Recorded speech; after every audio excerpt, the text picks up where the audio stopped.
नमस्कार, छत्तीसगढ़ बुलेटिन में आप सभी का स्वागत है। मैं हूं आपके साथ निशा शर्मा। ये खबरों की शुरुआत करते हैं छत्तीसगढ़ से। रायपुर में आयोजित होली मिलन समारोह में मुख्यमंत्री विष्णुदेव साय ने कहा है कि होली सिर्फ रंगों का पर्व नहीं है, बल्कि ये प्रेम, भाईचारे और सामाजिक समरसता का भी प्रतीक है।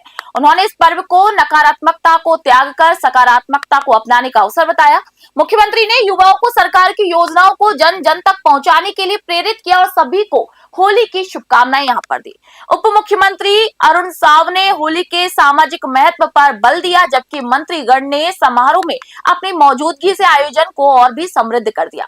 इस अवसर पर विभिन्न जनप्रतिनिधि और नागरिक मौजूद थे, जिन्होंने इस त्योहार को एकता और भाईचारे का प्रतीक बताया। रायपुर से ब्यूरो रिपोर्ट आपको दिखा रहे हैं। भारतीय जनता युवा मोर्चा के द्वारा होली मिलन समारोह का यहाँ पर आयोजन किया गया था, जिसमें हम सभी लोग आमंत्रित थे। हमारे प्रदेश के यशस्वी अध्यक्ष किरण देव जी, हमारे डिप्टी सीएम श्री अरुण साव जी, हमारे मंत्रीगण श्री श्याम बिहारी जायसवाल जी, श्री गजेंद्र यादव जी, श्रीमती लक्ष्मी राजवाड़ी जी, हमारे विधायक मोतीलाल साहू जी, अनुज शर्मा जी, यहाँ के महापौर विनोद चौबे और संगठन के लोग सभी आमंत्रित थे।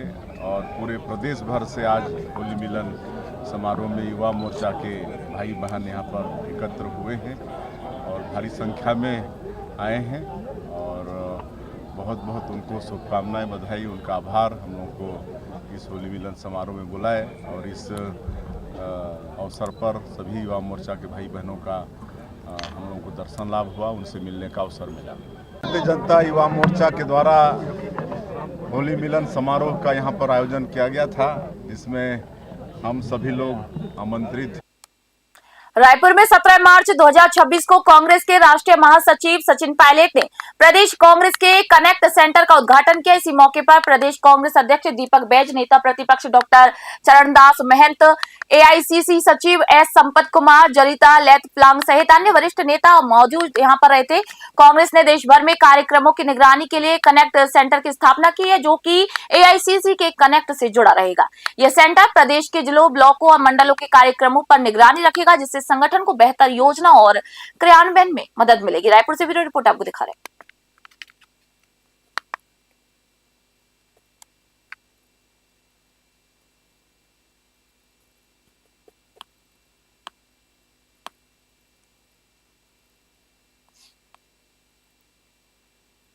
खबर आपको छत्तीसगढ़ से बता रहे। मध्य प्रदेश के उप मुख्यमंत्री राजेंद्र शुक्ला ने छत्तीसगढ़ प्रवास के दौरान नालंदा परिसर लाइब्रेरी का यहाँ पर अवलोकन किया और इसकी व्यवस्था की सराहना की। उन्होंने इस मॉडल से प्रभावित होकर रेवा में भी इसी तर्ज पर लाइब्रेरी खोलने की घोषणा की है। छत्तीसगढ़ के वित्त मंत्री ओपी चौधरी ने कहा है कि राज्य में 42 नालंदा लाइब्रेरी स्थापित की जा रही है, जहां पर 24/7 अध्ययन की सुविधा है। कलेक्टर डॉक्टर गौरव सिंह के मुताबिक यहाँ से हर साल प्रतियोगी परीक्षाओं में चयन हो रहा है, जिससे कि युवाओं को एक नई दिशा मिल रही है। रायपुर से ब्यूरो रिपोर्ट आप देख रहे हैं।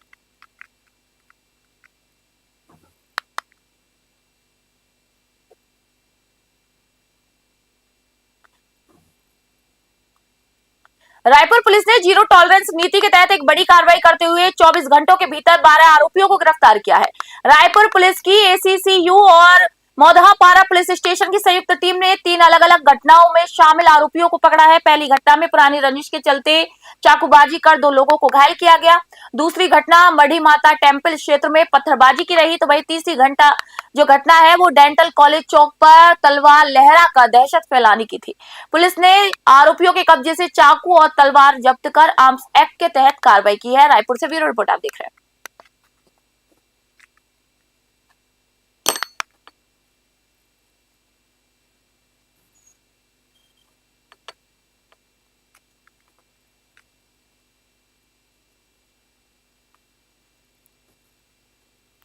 खबर धमतरी से। धमतरी सिटी कोतवाली क्षेत्र में एक किराना दुकान में हुई चोरी का पुलिस ने 24 घंटों के भीतर खुलासा कर दिया और इसी मामले में एक ही परिवार के 3 आरोपियों को गिरफ्तार किया गया है।